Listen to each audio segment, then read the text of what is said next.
Oke, baik. Bismillahirrahmanirrahim. Assalamualaikum warahmatullahi wabarakatuh. Bismillah, alhamdulillah, salatu wassalamu ala rasulillah, Sayyidina Muhammad ibn Abdillah, wa ala alihi wa sahbihi, wa man walah ma ba'du.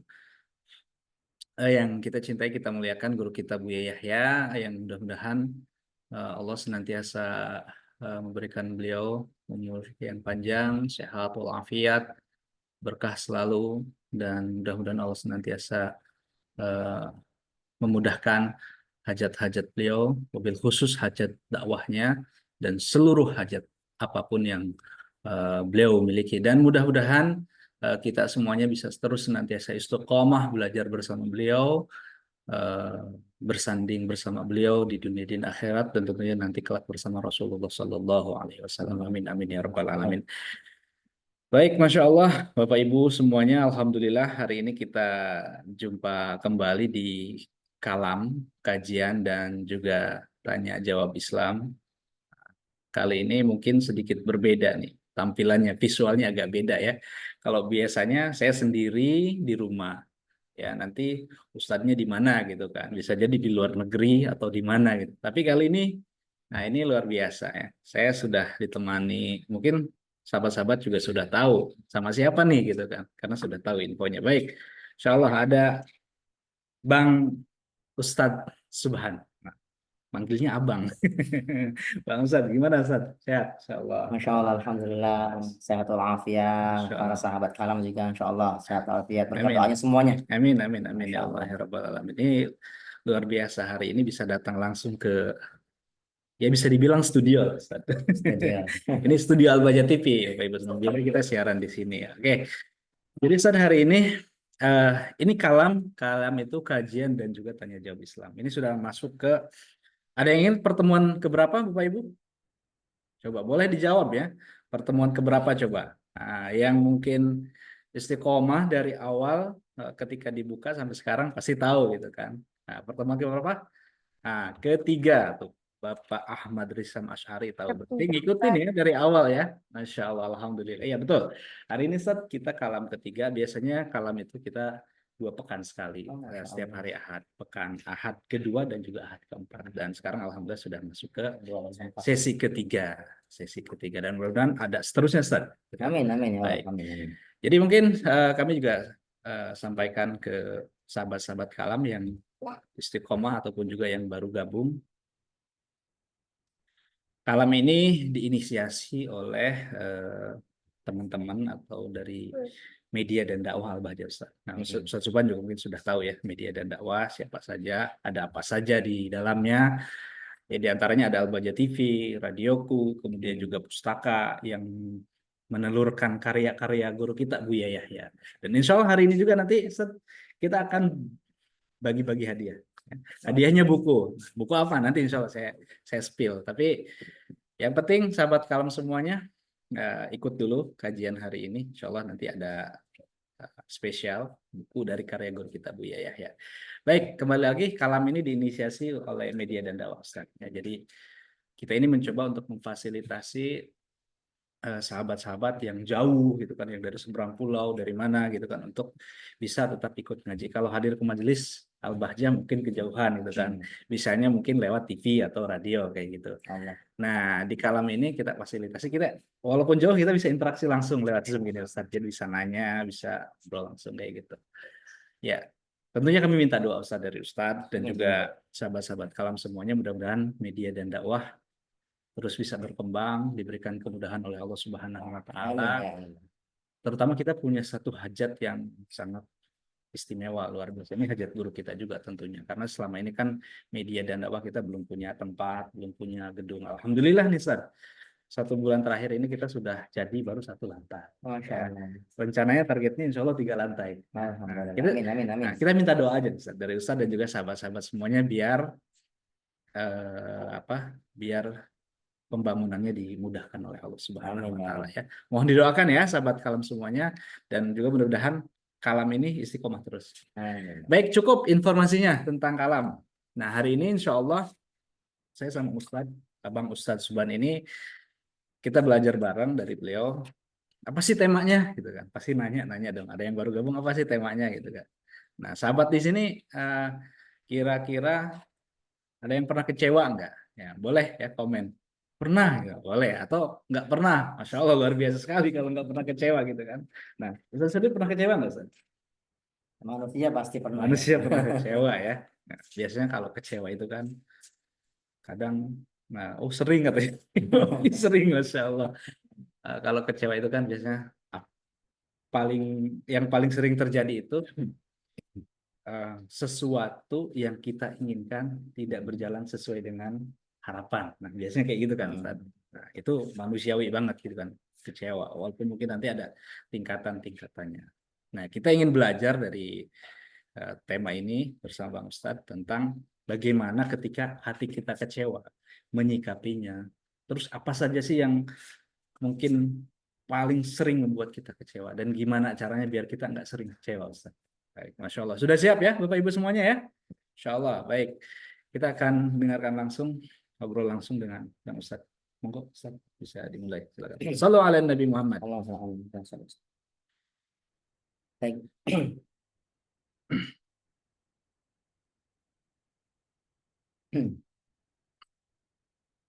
Bismillahirrahmanirrahim. Assalamualaikum warahmatullahi wabarakatuh. Waalaikumsalam warahmatullahi Alhamdulillah wabarakatuh. rabbil alamin.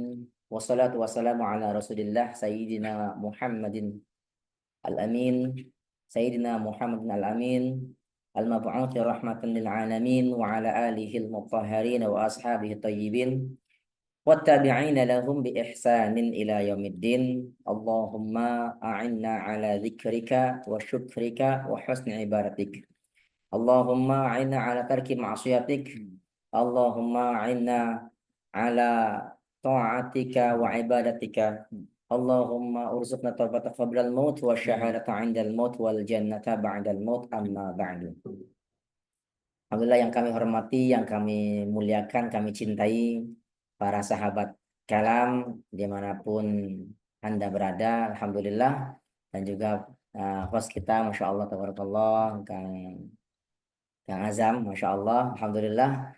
Kita kembali berjumpa di acara kalam ya, kajian Islam dan atau kajian dan tanya jawab masalah agama Islam. Dan Masya Allah pada hari ini kita akan bahas tentang sesuatu yang mungkin selalu lewat dalam hati kita, dalam pikiran kita, dalam kehidupan kita, apapun kegiatan kita, yang namanya kecewa. Sebuah kekecewaan.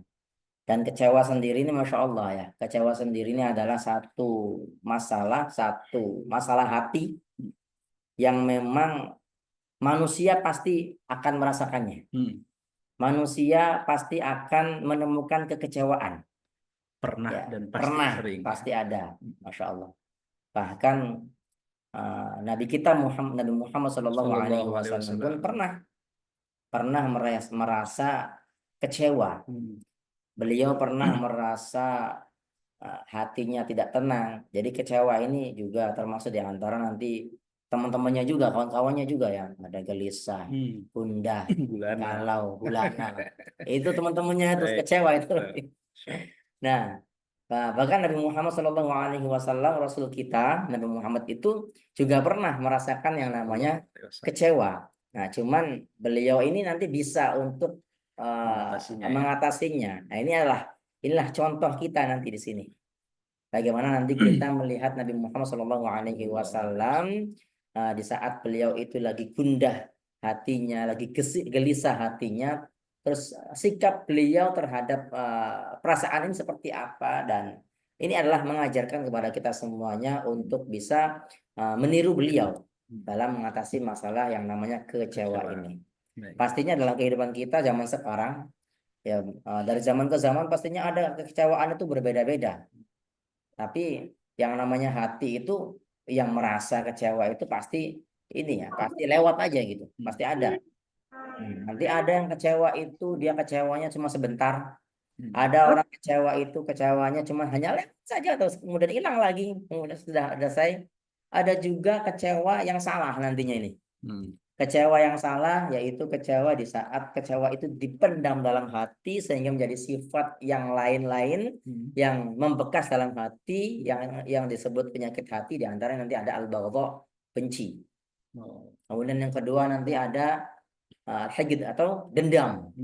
Kemudian iri, dengki, hasud, nah, dan sebagainya. Jadi Itu banyak semuanya dari yang bisa ditimbulkan ya dari kecewa tersebut. Iya, kalau betul. kita nggak bisa menatanya. Insya Nah, Allah. terus bagaimana kita menjadi orang yang bisa mengendalikan kekecewaan ini? Tentunya Nabi Muhammad Shallallahu Alaihi Sallallahu Wasallam alaihi di saat wasallam. beliau itu mendapatkan kegundahan hati atau kekecewaan. Tapi kecewanya Nabi Muhammad ini adalah kecewa, bukan kecewa yang sesungguhnya ya, bukan kecewa beliau kecewa kepada Allah, bukan kecewa beliau kepada umat-umatnya yang mendurhakai atau mengingkari beliau, bukan. Tapi Nabi Muhammad ini lebih kecewa kepada kecemburuan beliau terhadap perasaan yang ada atau kegelisahan yang mungkin di sini ya. Dan itu memang pasti ada ya.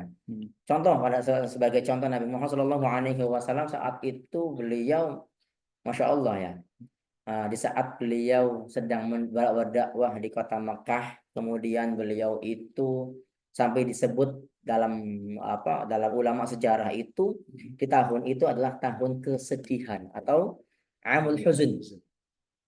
Amul Huzn yang terjadi pada masa di situ Nabi Muhammad Shallallahu Alaihi Wasallam dakwah lagi lancar-lancarnya ibaratnya, atau lagi dakwah ini lagi enak-enaknya, lagi banyak yang Ikutin. yang mengikuti dengan dukungan-dukungan yang banyak, diantaranya dukungan kepada istri beliau, kemudian pamanda beliau Abu Thalib.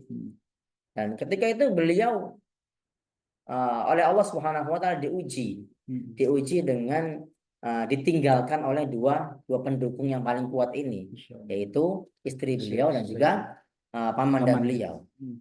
Ya, sampai akhirnya beliau nggak sampai di situ aja. Ketika itu beliau Nabi Muhammad Shallallahu Alaihi Wasallam bersedih. Ya, ketika bersedih itu beliau mendapatkan gangguan yang banyak dari orang-orang kafir Quraisy waktu itu. Setelah itu beliau akhirnya memutuskan untuk berhijrah awal itu. Berhijrah atau berdakwah di kota lain waktu itu, karena di kota Mekah itu saat itu beliau sudah lagi nggak stabil nih. Makanya beliau pindah lah dakwah ke kota Taif.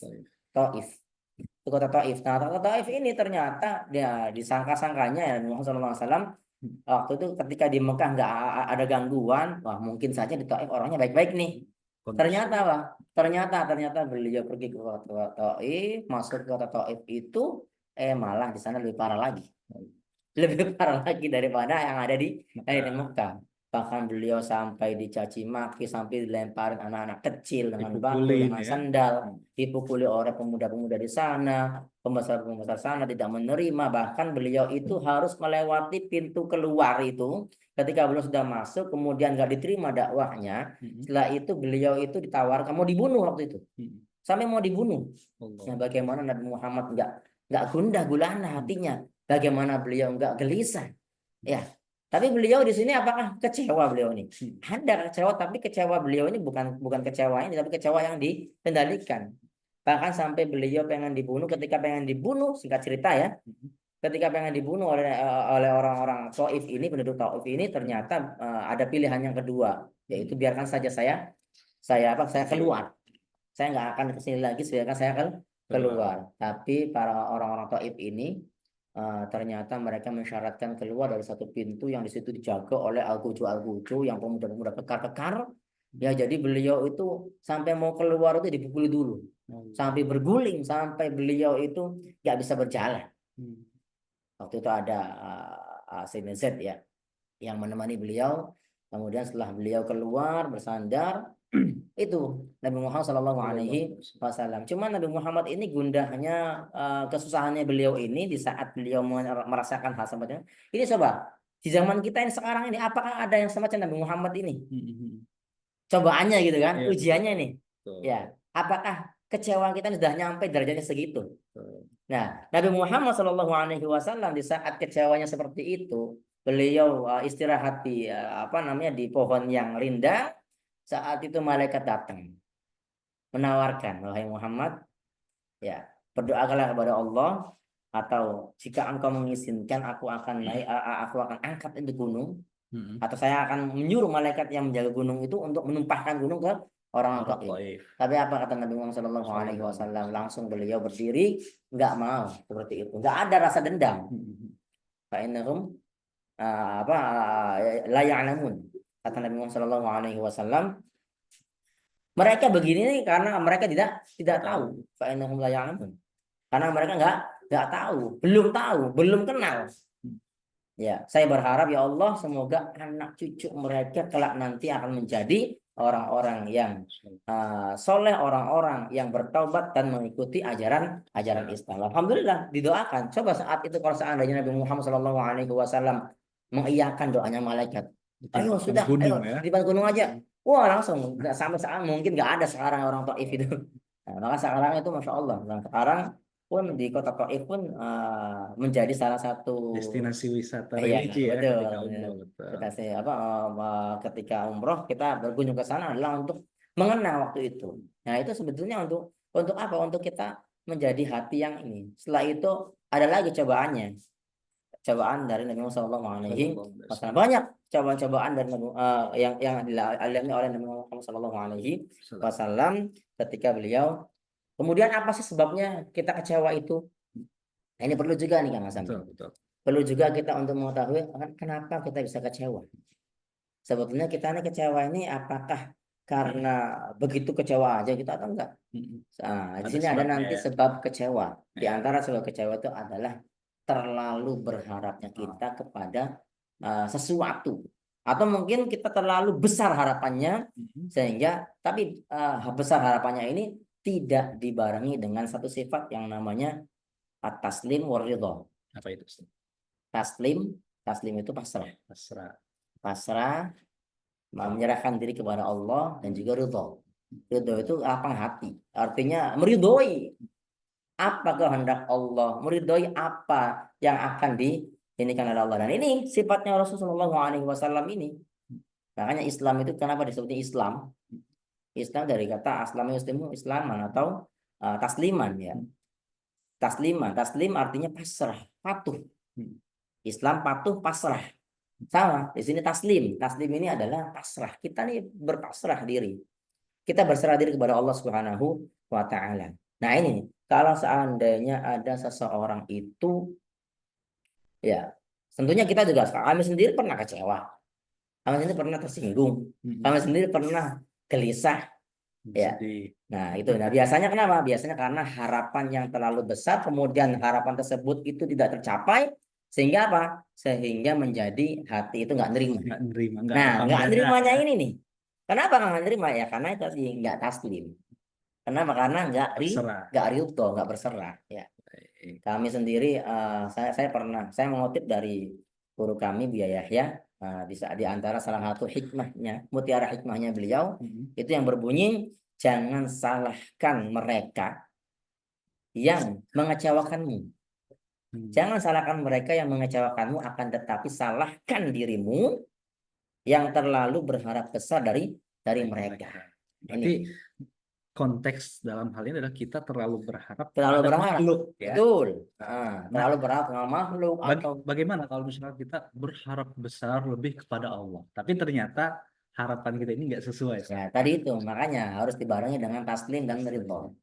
Kalau orang sudah taslim kemudian dia ridho, apapun nanti dia harap. Kalau orang cita-cita boleh, betul. Nggak ada yang ngelarang cita-cita. Kita pengen besar nih, seperti halnya media dakwah nih. Insya Allah nih ya, media dakwah pengen besar. Pengen 3 lantai. Tapi baru itu harus kan. Nah, cuman harapan kita yang besar ini harus dibarengi dengan taslim dan juga ridho. Kemudian nanti ada usaha kan gitu. Ada usaha. Nah, termasuk di antara mengadakan acara ini namanya usaha. Usaha untuk kita bareng-bareng, ayo untuk sama-sama bergabung, sama-sama kita membangun.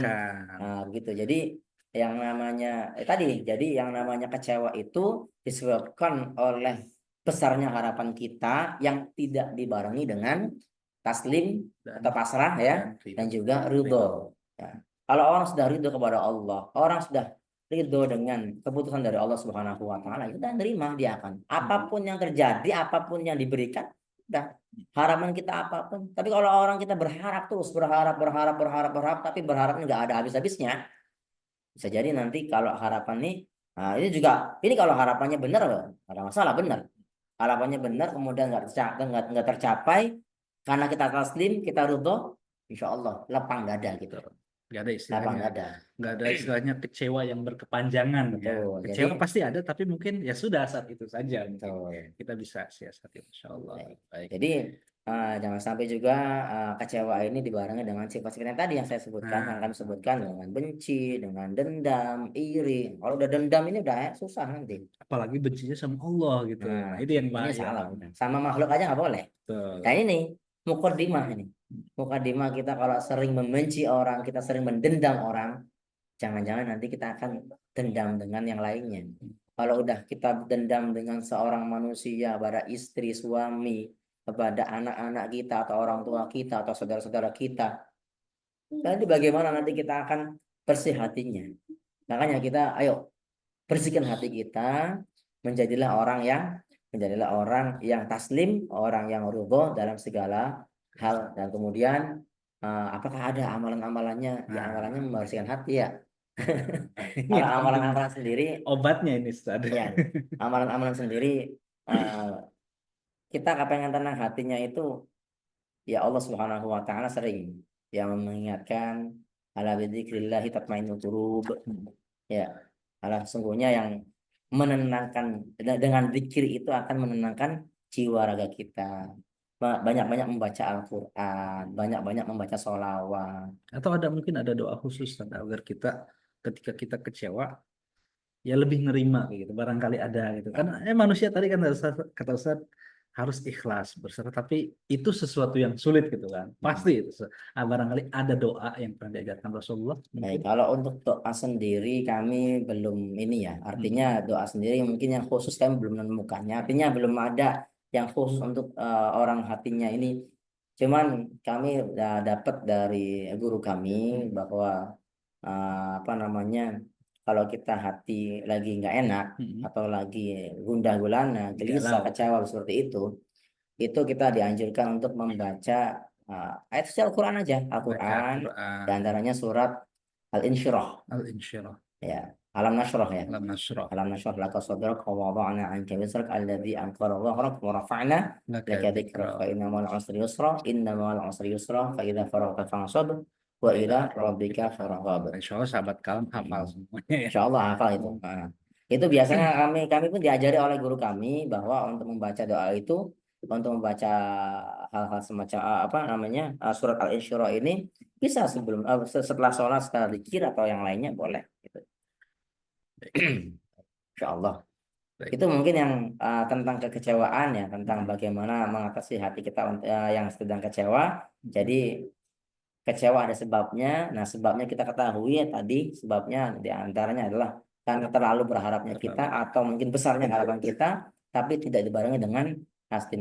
Caranya bagaimana? Caranya adalah dengan kita taslim, hati yang salim. Kalau udah hati yang salim, qalbun salim namanya ya. Mm-mm. Qalbun salim, hati yang bersih, hati yang menerima, yang pasrah, kemudian dia ridho kepada apa yang ditentukan oleh Allah Subhanahu Subhanallah. wa taala. Wallahu a'lam bishawab. Baik, Masya Allah, sahabat wakaf, sahabat kalam semuanya, Alhamdulillah. Tadi kita dapat ilmu yang sangat luar biasa ya. Kecewa itu manusiawi. Siapapun pasti pernah yang namanya merasakan kekecewaan. Tapi ya jangan sampai berlarut-larut lah. Pasti ada sebabnya juga. Dan pasti insya Allah ada obatnya ya. Tadi obatnya sudah di-spill sama Ustadz. Gimana? Ya nerima gitu kan. Dan banyak-banyak berdoa. Baik, Masya Allah. Singkat, tapi insya Allah jadi bekal untuk kita semuanya ya. Jadi bekal untuk kita bagaimana ketika kita menghadapi hal-hal yang nggak sesuai dengan harapan dan keinginan kita pastinya. Baik, cukup mungkin untuk materinya dan sekarang saya akan buka pertanyaan. Kita mungkin kasih kesempatan dulu ya Ustaz ya untuk Boleh. sahabat-sahabat kalam yang mau bertanya langsung nih sama Ustaz. Boleh? Ada yang mau bertanya langsung? Silahkan raise hand ya. Buka fitur raise hand-nya. Nanti akan kami boleh silakan. Ada yang mau bertanya langsung? Nah, ini ada 27 orang yang sudah bergabung sore hari ini. Masya Allah, Alhamdulillah ya. Mudah-mudahan istiqomah semuanya. Kalau misalkan belum ada yang siap bertanya langsung, Saya bacakan pertanyaan yang ada di apa? Pertanyaan yang sudah kami himpun, Ustaz. Jadi banyak sekali Baik, pertanyaan-pertanyaan, termasuk, nah ini hari ini pertanyaan yang mana dulu, Ustaz? Kita yang nomor satu dulu ya. Kita baik, bacakan boleh. dulu pertanyaan pertama ini tentang apa ini? Khutbah Jumat ya. Baik, di luar tema. Ustaz, ini pertanyaan seperti ini. Dalam khutbah Jumat ada sebagian ulama mengharuskan dengan bahasa Arab, ya. Mhm. Jika bahasa selain Arab bisa dipakai, hanya tidak boleh lama. Nah, patokan lamanya itu berapa menit sih, Ustaz? Gitu kan. Jika khutbah lebih lama daripada sholat, apakah Jumatnya sah? Nah, itu pertanyaan pertama. Monggo Ustaz bisa dijawab langsung. Baik, nah, khutbah Jumat dengan bahasa Arab ini para ulama berbeda pendapat ya. Jadi di sini nih yang mungkin masalahnya kalau yang saya tangkap sih ini tuh pertanyaannya kalau di situ ada lama, berapa lama ininya? Ya, betul. Kayaknya bukan masalah khutbah pakai bahasa Arab atau enggaknya, Betul. tapi nanti masalah lain. Hmm. Kayak kita satu-satu dulu ya. Yang pertama adalah permasalahan khutbah dulu. Hmm. Khutbah apakah boleh pakai bahasa selain Selain bahasa bahasa Arab. Arab? Nah, Hmm. memang jumhur ulama mengatakan bahwasanya baiknya bagusnya khutbah itu atau wajibnya Sendiri. yang namanya khutbah itu dengan bahasa Arab syaratnya nih, Bahasa Arab. bahasa Arab. Hmm. Itu jumhur ulama. Nah, ada juga yang mengatakan bahwasanya di dalam mazhab Imam Syafi'i itu dibagi dua nanti. Hmm. Yang saya ingat kami ya ada dua. Nanti yang pendapat yang pertama mengatakan pakai bahasa Arab. Pendapat yang kedua adalah pakainya boleh bahasa Ajam atau bahasa bukan Azam ya bukan. Nah, bahasa Ajam. Ajam itu adalah bahasa selain Arab. Selain Arab. Ya, bahasa selain Arab itu dibolehkan. Nah, dalam hal ini untuk kita sebagai penganut Imam Syafi'i atau imam yang lainnya, untuk khutbah ini yang dimaksud dengan khutbah di sini adalah yang rukun-rukunnya nih. Hmm. Rukunnya, rukun khutbah ada 5. Hmm. Cuma 5 rukun khutbah itu. Cuma kadang-kadang ini ada sebagian yang Ustadz baru belajar juga. Itu kadang-kadang 5 ini gugur, ada yang keguguran nih kadang-kadang nih ya. Hmm. Nah, itu apa aja yang 5? Yang 5 itu adalah yang pertama adalah hamdalah, yaitu alhamdulillah. Alhamdulillah di khutbah pertama dan yang kedua. Karena khutbah itu ada dua ya. Ada khutbah pertama, ada khutbah yang Kedua. kedua. Kemudian yang kedua adalah solawat kepada Nabi Muhammad Shallallahu Sallallahu alaihi Alaihi wasallam. Wasallam di khutbah pertama dan juga kedua. Dan yang ketiga nanti ada wasiat takwa sama. Wasiat takwa juga ada di khutbah yang pertama dan yang juga yang kedua. Nah, yang 4 5 ini satu-satu. Baca yang satu-satu. Yang keempat adalah membaca ayat Al-Quran. Hmm. Ayat Al-Quran minimal 1 ayat ya. Ibaratnya kalau kita baca kul huwallahu ahad itu sudah sah. Atau Yasin. Ya, Gitu. Yasin itu Yasin. ayat ya 1. Boleh itu. Itu boleh di antara duanya. Boleh milih mau di khutbah pertama atau khutbah Kedua. kedua. Nah, ini kebanyakan di sini biasanya kadang-kadang ada yang kelewat. Oh. Ustadz-ustadz yang baru yang kadang-kadang kelewat, yang baru belajar nih. Hmm. Ya, kadang-kadang kelewat, maka kami ingatkan juga barangkali ada di sini yang para ustadz yang ini kita perhatikan. Nah, biasanya para ulama itu ada yang nyusun khutbah ya. Ada para yang nyusun khutbah itu sampai di sini dijadikan apa? Dijadikan kayak apa? Susunan gitu kan. Nah, ini biasanya sebelum sebelum ini sebelum akhir khutbah biasanya. Nah, kemudian itu yang keempat ya. Yang kelima adalah rukun khutbah yang kelima yaitu rukun itu berarti yang wajib ada, yang wajib ada dalam khutbah. Yang kelima adalah doa untuk kaum muslimin, muslimat, mukminin, mukminat. Itu di khutbah terakhir, di khutbah kedua. Nah, ini.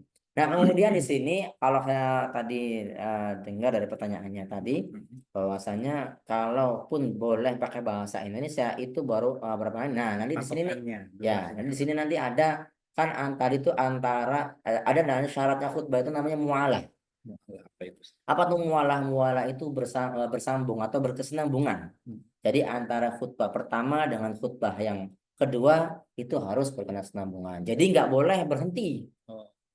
Nggak ada berhenti lama, nggak boleh ngopi dulu, nggak. Ya ngopi ya jelas nanti itu sih batal ya karena ngopinya ya.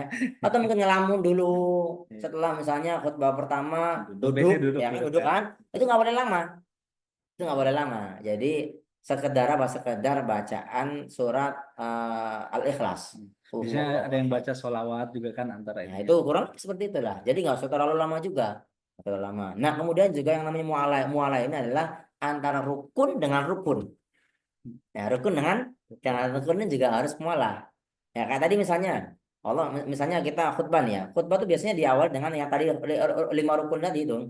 Misalnya, Alhamdulillah, ya Alhamdulillah, Allahumma sholli ala Sayyidina Muhammad wa ala ali Sayyidina Muhammad. Udah 2 ini. Ittaqullah, ya kan udah kan? Nah, biasanya setelah ittaqullah ini nanti baru ada yang pakai bahasa Indonesia atau bahasa Jawa atau bahasa Sunda atau yang lainnya. Iya, iya. Nah, ini seharusnya ya tadi seharusnya ini antara ini dengan nanti ayat kan ada asalnya ada yang keempat ada ayat nih. Ayat. Nah, itu harusnya kan nyambung nih. Hmm. Nah, cuma di sini kepotong dengan pakai bahasa Indonesia. Nah, tadi ini di sini di antaranya adalah materi khutbah namanya. Nah ini mungkin bagi orang yang tadi itu yang apa yang bertanya tadi kalaupun boleh ya berapa lama sih patokannya? Nah, ini mungkin di sini permasalahannya antara mualah tadi itu. Karena kadang-kadang materi khutbah itu ada yang 10 menit, ada yang 7 menit, ada yang 15 Setengah menit, jam juga ada yang setengah jam ada. Nah, itu kan terlebih lama. Nah, nanti di sini maka di sini para ulama di sini menjelaskan bahwa tadi kembali lagi kepada hukum tadi khutbah. Ya, ada yang mengatakan ini karena ini adalah dianggapnya khutbah yang materi ini, maka ini dianggap khutbah dan ini boleh dipakai bahasa Indonesia. Artinya ya boleh-boleh aja, tergantung. Ya, cuman kalau bisa jangan lama-lama. Jangan panjang-panjang. Ya, jangan panjang-panjang. Ini dari adab saja kalau ini sih. Ini masalah adab. Hendaknya ketika khutbah tidak terlalu lama. Kurang lebih 10 menit, 15 menit lah paling lama mungkin ya. Mungkin bisa lah kalau bisa para khotib-khotib Jumat untuk kenapa? Karena orang sholat Jumat itu dari berbagai macam. Ya, ada yang dari kantor, ada yang dari perusahaan, ada yang dari sawah, ada yang dari toko. Nah, ini kalau udah lama khutbahnya, sholatnya lama, itu kadang-kadang masya Allah. Bikin gelisah. Mungkin tadi nanti kecewa. Gelisah. Nah itu. Nah kemudian tadi perihal yang tadi kita boleh ngambil khutbah itu pakai bahasa Indonesia atau bahasa Ajam tadi, selain bahasa Arab, itu akan disesuaikan dengan daerahnya masing-masing dan disesuaikan dengan keadaan. Sekarang ini, alhamdulillah ya, saya juga termasuk di antara mungkin yang sering khutbah lah ya di masjid-masjid beberapa kali lah khutbah. Itu kalau khutbah, masya Allah, masjid itu penuh, bahkan luber, masjid di mana-mana luber, masjid itu. Dan ngumpulin orang satu masjid penuh itu susah loh, susah. Nah, maka dari itu para khotib-khotib Jumat hendaknya ya di saat kita ini sudah ada perbedaan pendapat, ada yang boleh pakai bahasa Indonesia, ada yang pakai bahasa Arab dan juga ada yang membolehkan pakai bahasa Indonesia. Nah, karena ini adalah sesuatu yang apa namanya langka ibaratnya, orang kumpul satu masjid penuh bahkan mungkin sampai luber, sampai mungkin sampai orang gelar terpal, Kadang sampai ke jalan-jalan juga. Jalan-jalan ditutup jalannya mungkin gitu. Nah, ini hendaknya boleh kita pakai bahasa diutamakan pakai bahasa Indonesia sekaligus menasehati atau ngasih wasiat-wasiat tentang takwa, tentang akhlak, tentang ilmu, tentang hal-hal yang kebaikan. Ya, dengan catatan tadi dengan catatan kalau bisa jangan lama-lama lagi itu. Proporsional ya Ustaz. Nah, seperti itu. Jadi itu hal yang apa yang namanya khutbah ya. Wallahu a'lam bishawab. Jadi pada inti dari jawaban Ustaz tetap sah ya Ustaz ya. Tetap sah boleh. Baik, Masya Allah itu. Terima kasih untuk yang sudah menyampaikan pertanyaan tentang khutbah ini. Ini jarang sebetulnya jarang dibahas ya. Jadi ketika kita dapat bahasannya ya sangat tepat sekali di zaman sekarang. Memang khutbah itu banyak. Ada yang memang daerah-daerah yang masih khutbahnya berpegang teguh bahasa Arab saja itu. Ada yang sebetulnya dengan terjemahannya juga. Tapi semuanya insya Allah baik ya. Baik, terima kasih. Pertanyaan kedua, ini pertanyaannya. Saya kasih kesempatan lagi nih. Siapa yang mau bertanya langsung ya? Tidak melalui kolom chat, bertanya langsung. Silahkan melalui percakapan. Boleh, mangga ya. Nanti ada hadiah spesial nih buat yang berani bertanya secara langsung gitu Masya kan. Allah hadiah. Ada hadiah langsung. Gimana? Ya, saya hitung nih sampai ada ternyata. Ya, Masya Allah. silakan. Mas siapa nih? Bapak Ahmad Risham Asy'ari ya? Mau bertanya Pak? Oh, mic-nya belum dibuka Pak? Mic-nya belum dibuka itu Pak. Oh ya, Mau ya bertanya? Assalamualaikum. Ya, Ustaz. Oh, boleh. Ya, silakan, Masya Allah. Alhamdulillah. Alhamdulillah, terima kasih atas kesempatannya. Begini, Ustaz, saya punya amanah di sebuah perumahan untuk memegang sholat. Gitu. Kemudian di perusahaan juga punya amanah untuk mengajak karyawan di situ untuk eh, bersama-sama sholat berjamaah. Gitu. Nah, seringkali saya kecewa ketika objek dakwah saya mereka tidak mau sholat berjamaah. Gitu. Ya, temanya tentang kecewa. Ya. Jadi akhirnya menimbulkan lemah dalam mengajak mereka. Akhirnya udahlah biarin terserah kalian. Saya sudah mengajaknya, sudah memberikan contoh untuk bersama-sama sholat berjamaah, tapi mereka tidak mau. Udah, saya akhirnya lebih lemah, menyerah, sering menyerah, kurang kuat dalam mengajak kembali. Gitu. Bagaimana saat untuk solusinya? Solusinya Ustaz untuk mengolah hati saya supaya sabar, dan kemudian bagaimana strategi untuk mengajak mereka agar mau sholat berjamaah. Kita terima kasih atas jawabannya. Assalamualaikum warahmatullahi wabarakatuh. Assalamualaikum warahmatullahi wabarakatuh. Baik, terima kasih Pak Ahmad Risham ya, Ahmad Risham Asy'ari. Ngajak orang tapi kadang yang diajaknya susah. Nah, monggo Ustaz. Baik, Masya Allah. Bersyukur bagi Masya Allah Pak Ahmad Risham tadi ya. Bersyukur bahwa Anda sudah dikasih nikmat oleh Allah Subhanahu wa taala untuk bisa mengelola tadi itu. Diamanahkan megang musola, megang majelis, megang DKM dan sebagainya untuk kegiatan-kegiatan kerohanian, keislaman. Masya Allah, itu adalah satu keistimewaan. Satu keistimewaan bagi antum untuk terus berdakwah. Itu ladang dakwahnya antum sudah itu. Maka itu teruskan dan bersyukur kepada Allah Subhanahu wa taala yang pertama ya. Bersyukur kepada Allah bahwa itu tidak semua orang bisa seperti itu. Tidak orang semua dikasih kesempatan seperti itu. Maka harus bersyukur yang pertama. Kemudian yang kedua, terkait dari ada ajakan kita untuk berdakwah. Yang namanya berdakwah adalah tugas semua. Pasti intinya adalah tugas dakwah adalah tugas semua. Mengingatkan karyawan-karyawan untuk atau mungkin rekan-rekan untuk bisa sholat berjamaah, mengingatkan untuk hadir majelis, untuk kebaikan-kebaikan sebagainya adalah satu satu perkara yang Masya Allah itu adalah tugasnya kita. Walaupun misalnya itu tidak diamanahkan oleh bos kantor kita atau direktur kita, manajer kita, itu pun juga kita ini sudah disuruh. Yang nyuruh langsung adalah Rasulullah. Yang nyuruh langsung adalah Allah.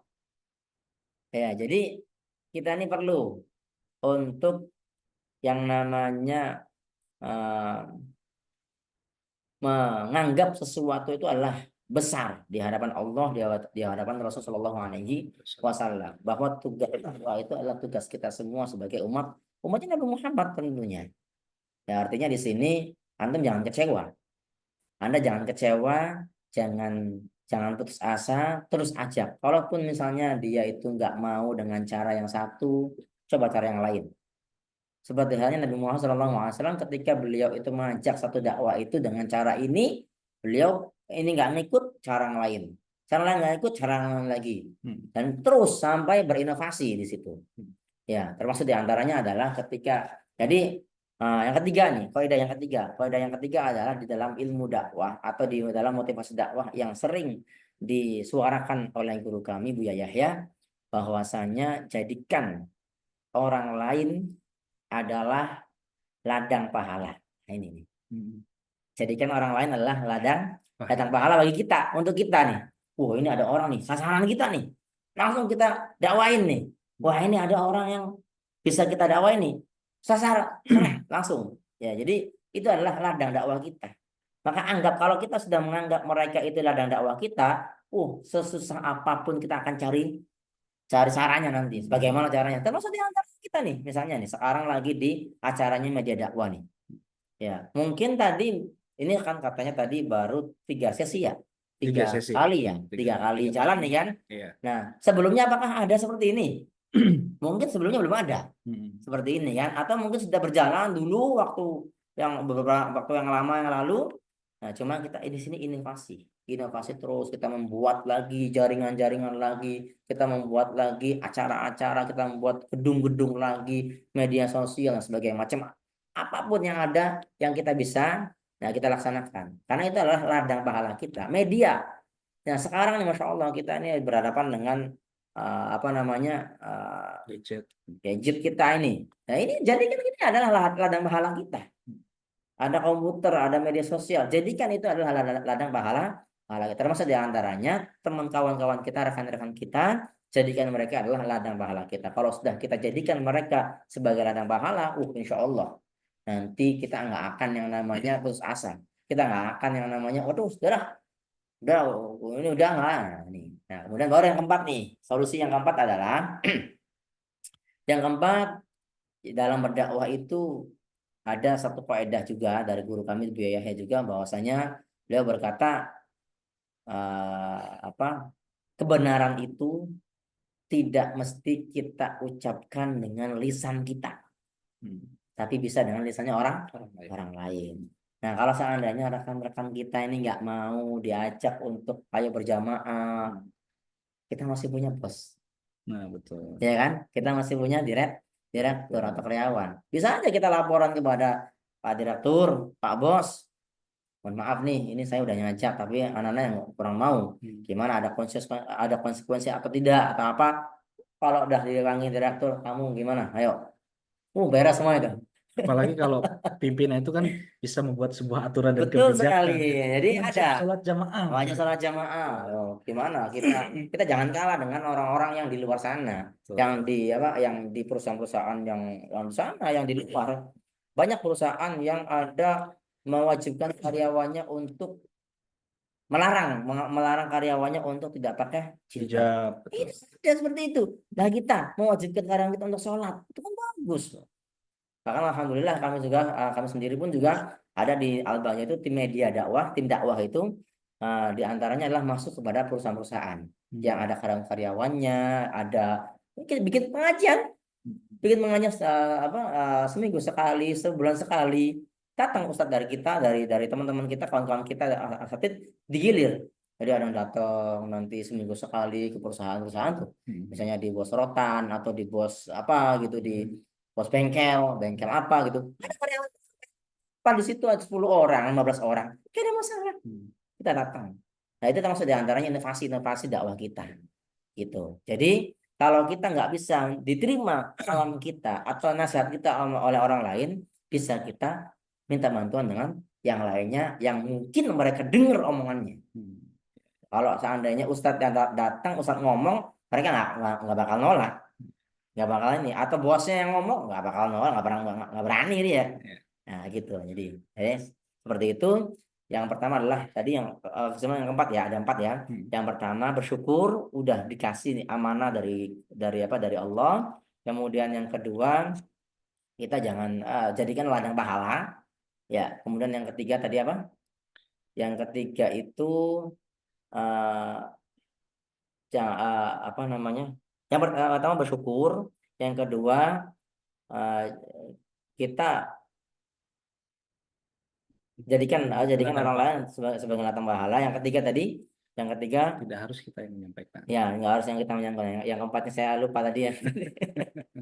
Ya udah, insya Allah apa namanya, semoga bisa istiqomah selalu. Amin. Kemudian doakan juga ya. Baik, Masya Allah. Itu ya. Ini tips juga sebetulnya ya, tips dakwah juga dari Bang Ustadz Subhan untuk kita semua yang memang pegiat-pegiat dakwah, terutama mungkin di lingkungan perusahaan. Salah satunya tadi ya, bikin kebijakannya wajib sholat jamaah. Kayak kita juga di Al-Baja TV, kami pagi tuh wajib zikir ya, Wirdul Fatih, terus nanti siangnya sama asarnya wajib sholat jamaah. Itu saya wajibkan seperti itu di Al-Baja TV ya, karena kan kantor kita kebetulan di luar pondok nih. Kalau di dalam pondok udah otomatis apa namanya ini lah ngikut gitu. Oke, baik, terima kasih Pak Risham untuk pertanyaannya.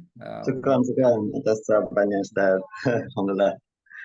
Kita masuk ke pertanyaan tertulis lagi yang sudah kami himpun. Ini ada pertanyaan tentang haid ya Ustaz ya. Pertanyaan tentang haid. Assalamualaikum warahmatullahi wabarakatuh. Waalaikumsalam. Ustaz izin bertanya masalah haid. Jika wanita haid sudah 10 hari keluar darah, kemudian di hari ke-11 dicek seharian tidak ada darah yang keluar. Ya, hari 10 ya, 10 tadi ya. 10 ya, 10 hari haid. Kemudian hari ke-11 nggak ada darah yang keluar seharian. Lalu wanita tersebut mandi besar dan melakukan sholat. Ternyata di hari ke-14 ada sedikit darah yang keluar. Itu hukum mandi besarnya, sholat, pokoknya semua ibadahnya gimana? Baik, Masya Allah. Ini adalah masalah haid ya. Dan kebetulan kami juga, alhamdulillah minggu kemarin kita bahas tentang haid. Kami buka kajian tentang memahami darah wanita. Itu kita dengan juga dengan media pustaka juga, media Al-Baja juga. Alhamdulillah kemarin sudah beberapa orang yang hadir, antara ada 100-an orang yang hadir. Alhamdulillah, Masya Allah. Zoom juga kita. Itu baru sesi pertama. Insya Allah sesi keduanya akan berlanjut nanti Insya Allah. Jadi pelatihan tentang haid untuk pemula ya tentunya. Baik, untuk yang permasalahan tadi itu ya, jadi kita punya rumus haid, punya rumus darah itu dianggap darah haid itu ada dengan lima rumus, memenuhi 5 rumus. Yang pertama adalah wanita itu berusia 9 tahun minimal. Ini insya Allah udah 9 tahun. Yang kedua adalah darah yang keluar itu didahului masa suci minimalnya berapa? 15 hari. Ini pastinya sudah ini udah pernah belum biasa. Kemudian darah yang keluar itu tidak kurang dari 24 jam. Nah, ini udah 10 hari nih. Bahkan sampai 14 hari nih ya. Itu juga udah masuk. Dan yang keempat adalah darah yang keluar itu tidak lebih dari 15 hari. Ini nggak lebih karena 14 hari tadi.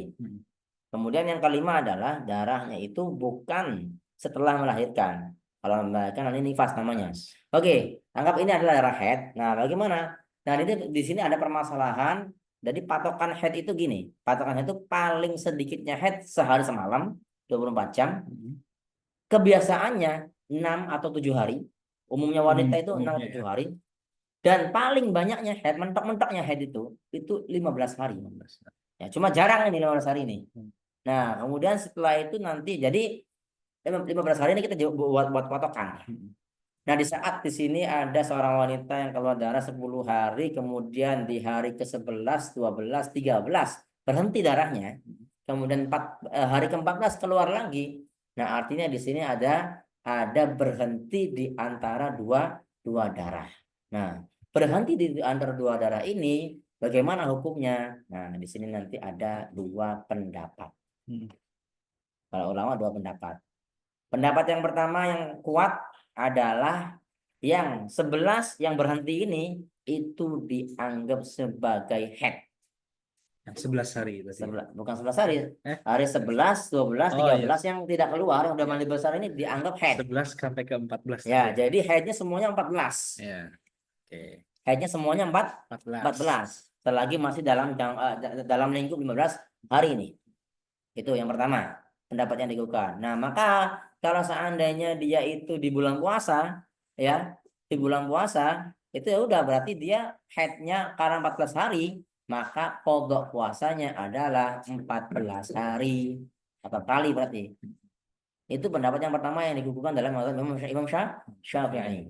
Kemudian yang kedua, pendapat yang kedua ini adalah salah satu pendapatnya ulama Imam Syafi'i yang bertepatan juga dengan mazhabnya Imam Malik radhiyallahu anhu.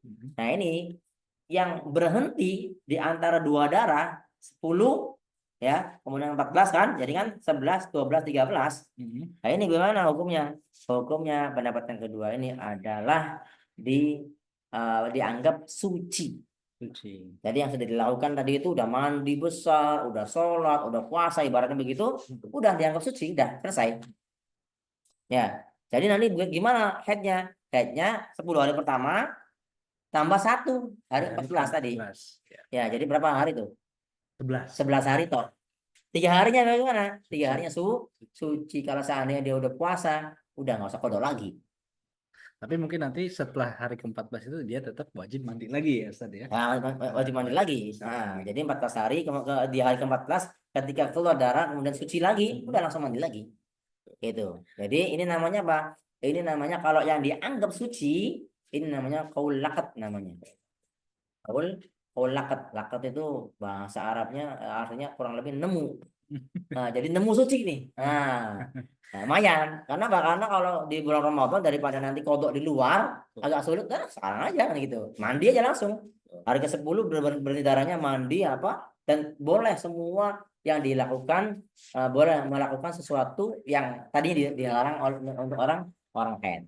Jadi boleh gitu. Jadi namanya qaul laqat namanya. Kalau yang pertama ketika dia dihukumi haid semua, namanya qaul sahab namanya.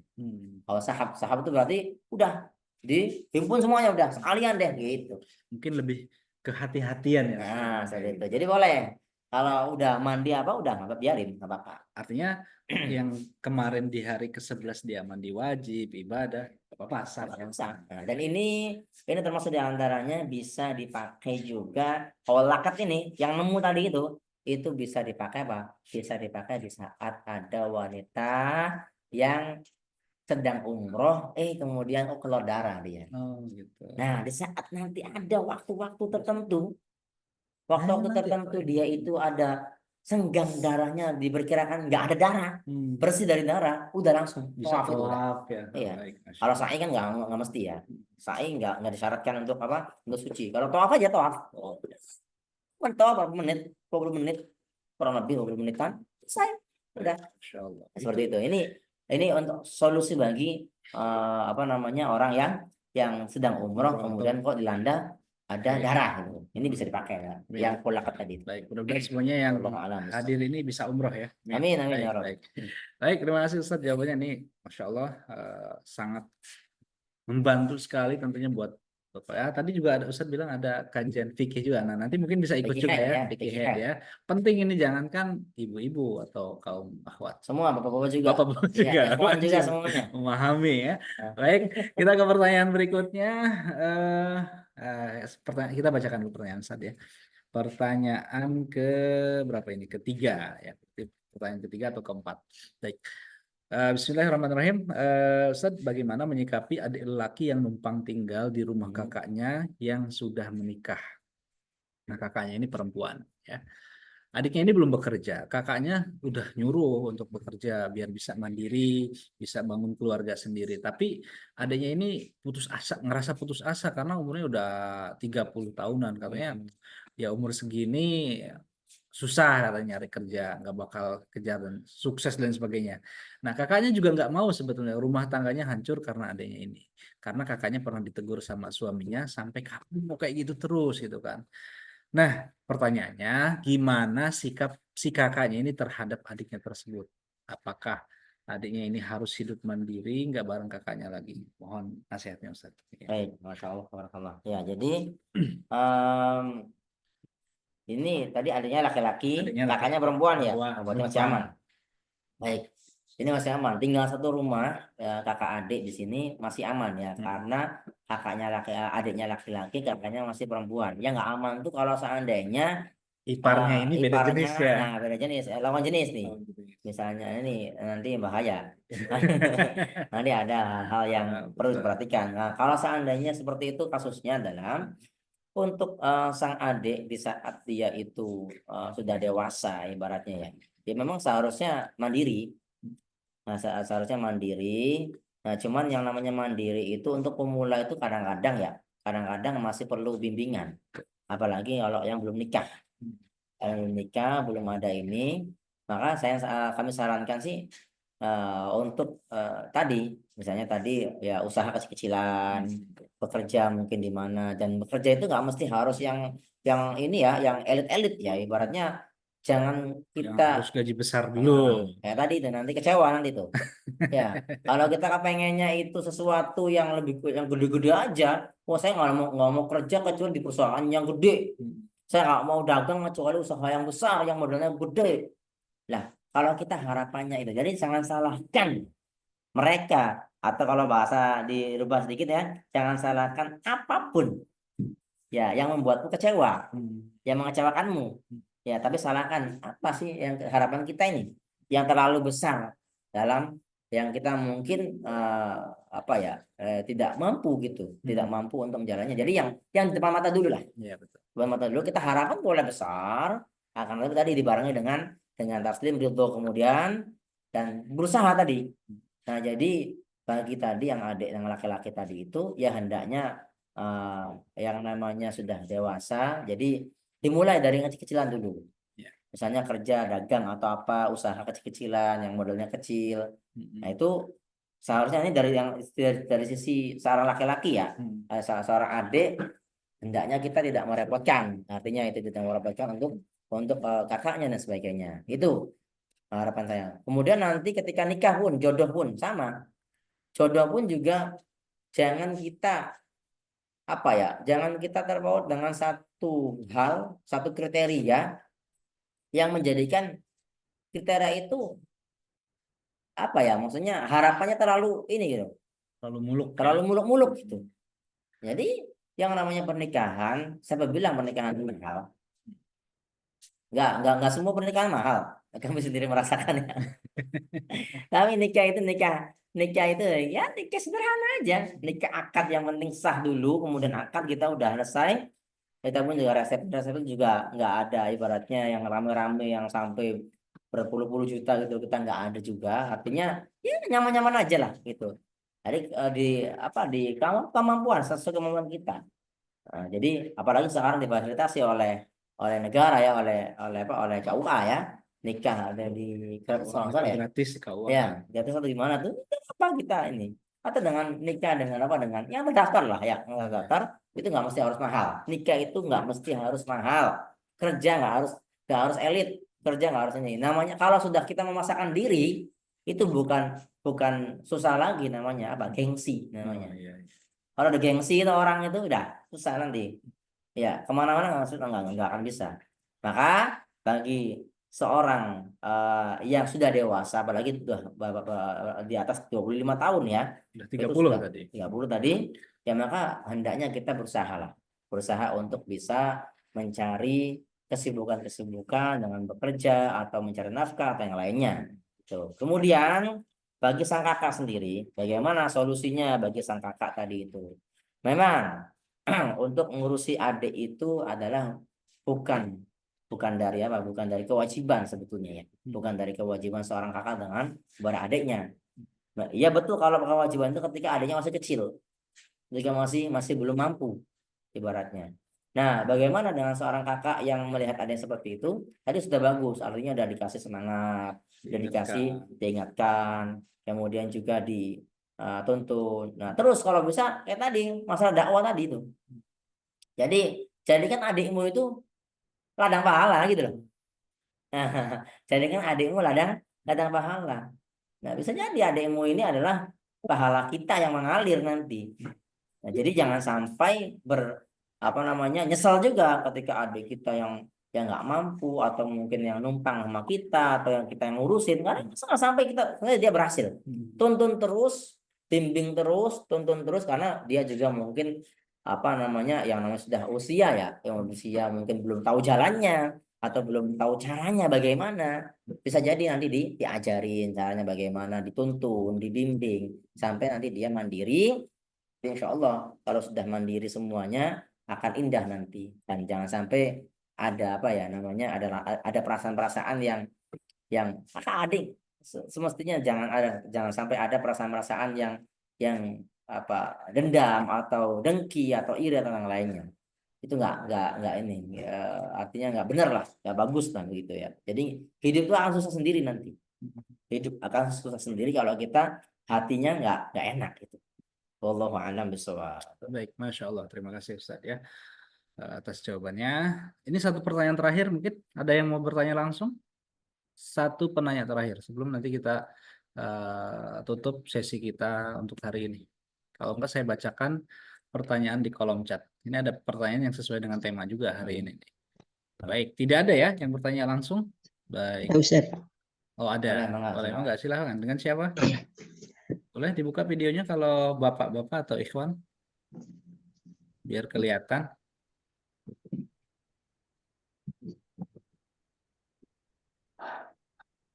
Nah, Oke. Belum kelihatan videonya dengan Bapak siapa? Oke, silakan Pak pertanyaannya. Bismillah Ustaz. Izin bertanya Ustaz. Ya, dengan siapa? Dari mana? Hasbi Ustaz. Hasbi dari? Dari sekarang di Bandung Ustaz. Oh, di Bandung. Masya Allah. Nah, silakan pertanyaannya. Bismillah Ustaz. Pertanyaan pertama Ustaz. Pertanyaan pertama ini tentang sholat Ustaz. Tentang sholat. Tentang sholat. Ketika apa ya? Di dalam sholat kan ada niat Ustaz. Ada niat. Dan ketika kita membaca niat itu kan ada beberapa mazhab dan apa ya? Itu bagaimana Ustaz? Apakah ketika kita berniat, apakah boleh kita apa ya? Boleh niat kita sebelum kita bertakbir Ustaz? Niatnya Sebelum kita takbir. bertakbir kita niat dahulu Ustaz. Itu diucapkan atau dalam hati? Di dalam hati Ustaz. Dalam Boleh, hati. ya. Oke. Ada lagi? Ataukah harus bersamaan dengan Takbirat. takbiratul ihram Ustaz? Baik. Syukran Ustaz. Nah, baik. Pertanyaannya satu? Satu aja ya. Dua Ustaz. Ya boleh. Satunya lagi apa? Satu lagi tentang taubat nasuha Ustaz. Taubat nasuha, Masya Allah. Kalau taubat nasuha itu kan apa ya? Taubat nasuha itu taubat ketika adalah taubat yang ketika kita bertaubat kita apa ya? Kita benar-benar sudah tidak melakukannya lagi Ustaz. Dan apakah ketika kita melakukannya lagi, apakah itu tidak disebut dengan taubat nasuha? Dan apakah itu menandakan bahwa taubat kita belum diterima Ustaz? Oke, baik, Masya Allah. Syukuran Ustaz. Baik, Masya Allah. Pertanyaan bagus. Baik. Masya Allah. Baik. Terima kasih Mas Hasbi ya dari Bandung. Boleh dia, Ustaz. Baik. Untuk niat sholat ya, niat itu baik di sholat ataupun di ibadah-ibadah yang lainnya, yang namanya niat itu adalah tempatnya di hati. Ya, kemudian waktunya nanti ya, Pak. Waktunya kapan? Waktunya adalah di awal ibadah. Di awal melakukan kita ibadah. Nah, kalau sholat ibadah yang pertama apa kira-kira? Yang pertama sholat adalah ibadahnya itulah takbiratul ihram. Allahu Akbar. Itu ibadah yang pertama dalam sholat. Dalam wudhu ibadah pertamanya apa? Itu mau membasuh muka. Jadi kita yang membasuh muka niat di situ. Aku niat wudhu. Ya, atau nawaitu wudhu'a. Aku niat wudhu. Nah, di saat sholat pun sama. Jadi yang namanya niat itu waktunya adalah di awal ibadah di saat kita membaca takbiratul ihram. Makanya dalam sholat itu nanti ada yang namanya rukun qauli, ada yang namanya rukun fi'li, ada juga yang namanya rukun qalbi. Rukun fi'li adalah gerakan, rukun qauli yang ucapan, rukun qalbi adalah yang di hati. Dan satu tok yang di hati itu niat tok sudah. Selainnya rukun qauli ada 5. Gampang, makanya sholat itu gampang, sholat itu mudah. Yang dibaca cuma 5, yang dibaca. Ya, betul. Yang dihafal cuma 5. Allahu Akbar, takbiratul ihram, Al-Fatihah, ya, tasyahud awal, tasyahud akhir, maaf, tasyahud akhir, at-tahiyyatul mubarakatuh shalawatu thayyibatu lillah, sampai asyhadu an la ilaha illallah, salawat kepada Nabi Muhammad, Allahumma shalli ala Muhammad, ya, sama salam. Salat yang dibaca 5, yang apa? Yang lain-lainnya sunnah itu sudah. Bacaan-bacaannya sunnah, dan itu yang dibaca. Nah, di saat di sini nanti ada takbiratul ihram adalah yang dibaca di awal, itu di awal sholat, namanya Allahu Akbar. Nah, maka disinilah waktunya waktunya niat. Lisannya kita mengucapkan Allahu Akbar, hatinya kita mengucapkan aku niat sholat fardu zuhur, aku niat sholat fardu asar. Dan yang dihadirkan dalam niat itu cuma 3. Kalau sholat wajib cuma tiga yang dihadirkan. Satu adalah bermaksud niat. Aku niat sholat. Nah ini satu. Yang kedua adalah mengucapkan kefarduannya. Niat apa? Sholat apa? Sholat fardu. Aku niat sholat fardu. Yang keempat ta'yin. Apa ta'yin tuh? Ta'yin itu adalah menentukan sholatnya apa? Zuhur ya sholat. Berarti aku niat sholat fardu zuhur. Masa susah sih? Allah, aku niat sholat fardu zuhur. Akbar. Nggak perlu melintaskan juga sekian rakaat, sekian Nah, rakaat. itu nanti yang lain-lainnya. Ya, itu lain-lainnya. Jadi, kalaupun yang diucapkan mungkin yang dimaksud tadi itu adalah yang diucapkan sebelum takbiratul ihram itu adalah namanya melafalkan niat. Nah, Ya, nawaitul apa atau usolli fardhu dzuhri arba'an raka'atin mustaqbil qiblati adaan ma'muman lillahi ta'ala atau imaman lillahi ta'ala itu namanya apa? Namanya melafalkan niat, hukumnya sunnah. Nah, tadi yang ditanyakan itu adalah niat di dalam hati tapi sebelum Sebelum takbiratul sholat ihram. ya boleh kalau di takbiratul ihramnya ada niat lagi. Selesai. Jadi yang dianggap adalah di saat takbiratul ihram Allahu akbar tuh Allah aku niat sholat fardu zuhur. Selesai. Gitu. Baik. Kalau makmum oh Allah aku niat sholat fardu zuhur jadi imam. Allahu akbar. Jadi makmum Allah akbar. Selesai. Itu namanya niat. Jadi Adapun lintasan niatnya juga dengan bahasa kita juga sah. boleh pakai bahasa sendiri, bahasa Arab. Kalau di Bandung bahasa Sunda. Sunda. Ya kalau di Indonesia bahasa Indonesia. Cirebon ya bahasa Cirebon. Niat ingsun sholat fardu zuhur. Ya, makmum. Wallahu a'lam bishawab. Itu pertama. Yang kedua tadi taubatan nasuha. Taubatan nasuha itu adalah taubat yang terus menerus taubat. Taubat yang sesungguhnya, taubat yang benar-benar taubat. Gimana taubat yang benar-benar taubat itu? Taubat yang benar-benar taubat yang benar-benar sesungguhnya itu nanti ditandai dengan 3 hal nanti. Yang pertama adalah menyesal. Menyesali dosa-dosa yang pernah dilakukan dia. Kesalahannya apa? Disesali. Ya Allah, nyesel ya Allah. Satu. Yang kedua adalah meninggalkan dosanya. Ya Allah, saya nyesel dan gak akan nanti tinggalin. Ya. Kemudian yang ketiga adalah tidak mengulangi lagi. Berjanji nggak ngulangi lagi. Udah nyesel, ninggalin dosanya dan nggak mengulangi lagi. Itu tanda taubat. Makanya orang kalau udah tobat tapi ngulangi lagi, ya belum tobat namanya itu. Ya. Nah, terus bagaimana kalau itu? Ya udah tobat lagi. Tapi saya ngulangi lagi, tobat lagi. Aduh, perasaan lagi, tobat lagi. Jadi tobat. Aduh, susah bisa tobat lagi. Tobat itu nggak cukup sekali ya Ustaz ya. Jadi nama tobat tobat nasuha itu begitu.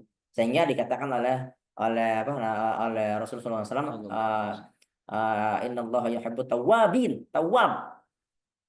Nah, sesungguhnya Allah itu menyukai orang-orang, mencintai orang yang tawwab. Tawwab itu apa? Tawwab itu adalah orang yang selalu bertobat, sering tobat terus, tobat baik wis itu. Itu namanya taubatan nasuha. Jadi taubat nasuha itu ada taubat yang benar-benar dia sesali, yang ditinggalkan dosanya dan dia nyesal dia dan nggak mau ninggalin lagi. Kalau dia ngulangin lagi, ya taubat lagi. Tawab yang selalu bertobat, tawab. Bukan taib. Kalau taib sekali kok taib. Iya. Nah, dan dijanjikan oleh Allah Subhanahu wa taala. Ya, gimana? Ata ibu minal dzambi kaman la dzambalah. Orang yang bertobat dari dosanya itu seperti halnya orang yang nggak punya dosa. Udah. Nah, terus bagaimana doa tobat kita apakah diterima oleh Allah? Bukan urusan kita untuk menilai tobat itu diterima oleh Allah atau tidak. Tobat yang diterima oleh Allah itu tandanya nanti ada. Apa tandanya? Tandanya kita itu nggak mau lagi ngulangi kayak gitu. Udah. Kalau udah kita tobatnya diterima itu berarti udah nggak mau lagi melanggar lagi Gusti Allah, melanggar dosa tadi itu. Dosa yang sama atau dosa yang dosa yang lainnya gitu. Jadi namanya tobat. Ya seperti itu. Wallahu a'lam bishawab. Kemudian nanti satu lagi. Kalau tadi kan yang 3 tadi, yang nyesel, ninggalin dosanya dan berjanji nggak ngulangi lagi. Tambahan yang satu lagi yang 4 apa? Kalau dosanya berhubungan dengan manusia. dengan sesama. Punya utang atau ngambil haknya orang lain, ya kembalikan. Ya, atau pernah nyakitin orang lain, minta ridho. Nyakitin orang lain, minta ridho. Pernah nempeleng orang, minta ridho. Minta maaf, ya gitu kan. Ya. Wallahu a'lam bishawab. Baik, alhamdulillah sahabat kalam semuanya. Ditutup dengan satu pembahasan yang sangat menarik ya tentang bagaimana tobat. Tobat itu nggak cukup sekali karena manusia ini tempatnya salah, pasti kita kepleset lagi, jatuh lagi, maksiat lagi. Tapi kita selama kita punya kesempatan, tobatlah terus insya Allah. Mudah-mudahan ya itu jadi sebab pengampunan kita. Baik Ustaz, cukup untuk kalam sesi kali ini, satu closing statement atau kesimpulan, kemudian doa keberkahan silakan Ustaz. Baik, untuk kajian hari ini mudah-mudahan kita semuanya bisa menjadi orang-orang yang lapang hati, orang muslim, orang-orang yang ridho atas ketentuan dari Allah Subhanahu wa taala, dan apapun yang kita terima dari Allah itu kita wajib untuk mensyukurinya. Jadi apapun harapan kita yang tinggi, yang besar, kemudian dikasih oleh Allah seadanya, kita bersyukur. Karena dengan bersyukur tadi itu nanti akan kita hilang nanti rasa kecewa. Satu, menghilangkan rasa kecewa. Kemudian yang kedua adalah insya Allah akan ditambah. Janji Allah, la in syakartum la azidannakum wa la in kafartum inna adzabi lasyadid. Yang bersyukur kepada Allah akan ditambah nikmatnya nanti. Makanya apapun harapan kita yang Allah kabulkan, ya baik yang sempurna pengabulannya ataupun yang lebih daripada itu atau mungkin yang kurang dari kesempurnaan, kita terima, kita syukuri, menjadikan apa? Menjadikan kita lapang hati, lapang dada menerima apapun itu. Baik. Ini saja mungkin kita berdoa sama-sama. Bismillahirrahmanirrahim. Alhamdulillahirabbil alamin. Allahumma shalli ala sayyidina Muhammad wa ala ali sayyidina Muhammad. Allahumma arhamna wa ta'adhibna وانصرنا ولا تهلنا وعافنا ولا تمرتنا واكرمنا ولا تهنا واثرنا ولا تسلمنا انك على كل شيء قدير. Allahumma ya Allah muliakan kami dengan kasih sayangmu ya Allah. Ya Allah muliakan kami dengan kasih sayangmu ya Allah. Jadikan kami orang-orang yang ridha ya Allah. Jadikan kami orang-orang yang taslim ya Allah. Jadikan kami orang-orang yang bersyukur ya Allah. Dosa kami ya Allah sangat banyak, ampuni ya Allah. Ya Allah ampuni dosa-dosa kami, dosa orang tua kami, dosa guru-guru kami ya Allah. Dosa keluarga kami, dosa anak cucu kami ya Allah. Dosa rekan-rekan kami ya Allah, dosa orang-orang yang pernah berbuat baik kepada kami ya Allah, dan ampuni juga ya Allah dosanya orang-orang yang pernah berbuat jahat kepada kami ya Allah, yang mengecewakan kami, ya ampuni mereka ya Allah. Ya Allah, ya Allah, ya Allah, jangan sisakan sedikit pun dari dosa-dosa kami ya Allah. Ya Allah, ya Allah, dosa kami sangat banyak ya Allah. Dosa kami sangat banyak ya Allah, dosa mata kami, dosa telinga kami, dosa lisan kami, dosa anggota tubuh kami ya Allah, ampuni ya Allah. Ya Allah, ya Allah, ya Allah, mudahkanlah urusan kami ya Allah. Mudahkanlah urusan kami ya Allah, kabulkan hajat-hajat kami ya Allah. Ya Allah, jadikan kami ya Allah, jadikan kami ya Allah hati yang salim ya Allah. Jadikan hati kami hati yang salim ya Allah, hati yang ridha ya Allah. Ya Allah, jauhkan kami dari dengki, jauhkan kami jauhkan kami dari kecewa, jauhkan kami ya Allah dari gundah gulana, jauhkan kami dari gelisah, jauhkan kami ya Allah dari galau ya Allah, jauhkan kami dari kekecewaan ya Allah. Ya Allah, di saat hati kami ya Allah ada hal-hal yang sakit ya Allah, maka sembuhkan ya Allah. Ya Allah, ya Allah, ya Allah, ya Allah. Ya Allah, mudahkanlah ya Allah urusan kami ya Allah, lapangkanlah ya Allah rezeki kami ya Allah. Lapangkan rezeki kami dengan yang halal, yang penuh berkah ya Allah, dan jadikan rezeki-rezeki kami rezeki yang berkah ya Allah.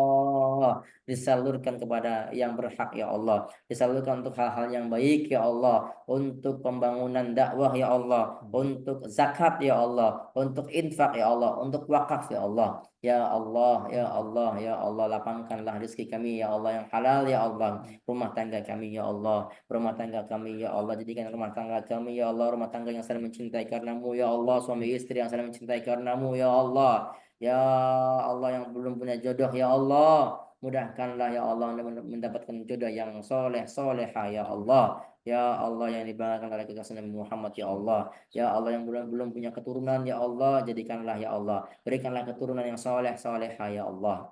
Ya Allah, yang sudah punya keturunan ya Allah, sudah punya anak, yang punya cucu ya Allah, Jadikanlah anak cucu kami ya Allah, anak-anak cucu kami yang berbakti kepada orang tuanya ya Allah. Jadikanlah kami ya Allah anak-anak yang berbakti pada orang tua kami ya Allah. Ya Allah, jadikanlah kami ya Allah orang tua ya Allah, ibu, bapak, ayah, bunda yang bisa mendidik anak-anak kami ya Allah.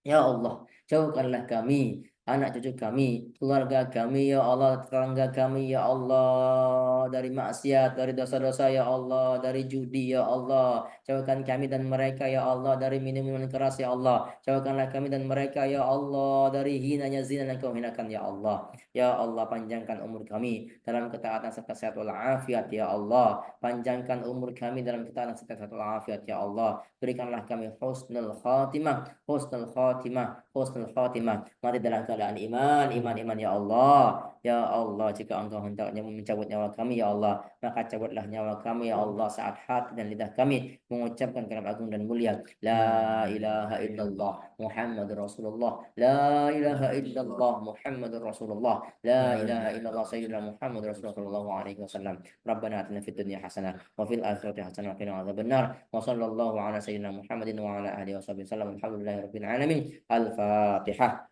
أعوذ بالله من الشيطان الرجيم. الحمد لله رب العالمين الرحمن الرحيم مالك الدين إياك نعبد وإياك نستعين اهدنا الصراط المستقيم صراط الذين أنعمت عليهم غير المغضوب عليهم ولا الضالين. Ini saja, mohon maaf, mohon doa selalu. Wabillahi taufiq wal hidayah. Wassalamualaikum warahmatullahi wabarakatuh. Waalaikumsalam warahmatullahi wabarakatuh. Baik, alhamdulillah sahabat kalam semuanya, kita ucapkan syukron jazakumullah kepada guru kita Bang Ustadz Subhan, Bang Ustadz Muhammad Subhan yang sudah banyak sekali memberikan ilmu di hari ini di kajian rutin kita, di program mulia kita, kalam kajian dan tanya jawab Islam, tentang bagaimana tadi menyikapi kekecewaan ya, dan juga pertanyaan-pertanyaan dari sahabat juga banyak sekali ilmu yang bisa kita serap untuk hari ini, Masya Allah.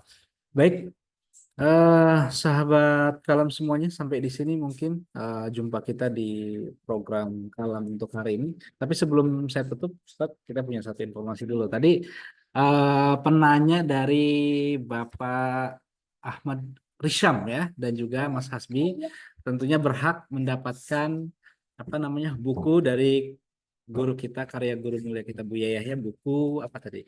Buku Oase Iman ya, refleksi problematika umat. Nah, silakan dicatat ya nomor adminnya, nanti bisa hubungi admin di di 0857 7 sebentar. Saya takut lupa soalnya. Atau nomor kami lah, boleh nggak apa-apa. Nomor kami saja dicatat ya. Pak Hasbi dan juga Pak Ahmad Risham tadi bisa dicatat nomor kami untuk bagaimana tata cara pengambilan bukunya ya. Dicatat nomor kami 085 83 kali ya 77 5088. Sekali lagi silakan dicatat, hubungi nomor kami atau nomor admin yang satunya yang mungkin sering dihubungi sama sahabat-sahabat. Nomor kami di 085 83 kali 77 5088 untuk klaim hadiah buku, karena tadi sudah bertanya secara lisan ya, bertanya langsung secara lisan. Baik, Masya Allah, mudah-mudahan ilmunya bermanfaat, bukunya juga mudah-mudahan bermanfaat. Amin ya Rabbal. Ustaz, syukran Ustaz sudah mampir ke studio kami di Studio Al-Bajati, Masya Allah, untuk kajian kalam hari ini. Mudah-mudahan nanti bisa jumpa kembali Amin, di amin, ya Rabb. pertemuan selanjutnya. Baik, kita tutup Ustaz dengan doa kafaratul majelis. Subhanakallahumma bihamdika asyhadu an la ilaha illa anta astaghfiruka wa atubu ilaik. Assalamualaikum warahmatullahi wabarakatuh. Waalaikumsalam warahmatullahi wabarakatuh. Baik, kami pamit ya Bapak Ibu semuanya. Terima kasih, Masya Allah. Ya.